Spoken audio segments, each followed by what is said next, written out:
thang kanay lava minda na munsu achae kataning turay turmin pe ikut saking min kamwan chi hey tau kadila che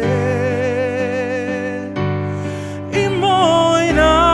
le ikyang om reng turi tu lo tu enge kamwan na ao lo inen lo va twa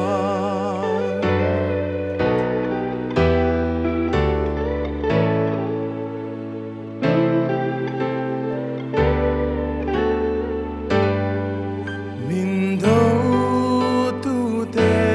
mu tu ri do kan ibuat saya ita kani zialan tirnan kaluayan siya kitya akyam telo alyam zelchi hey tau kadila che imoy na le ikyang om reng turin tu lo tu enge kamwan na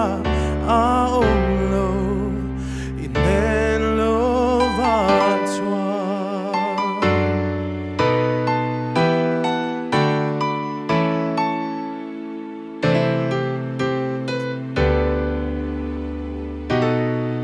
Heka dam chu nghe ya nang ma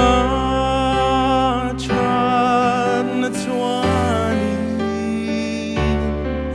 min zui zel done kum khoin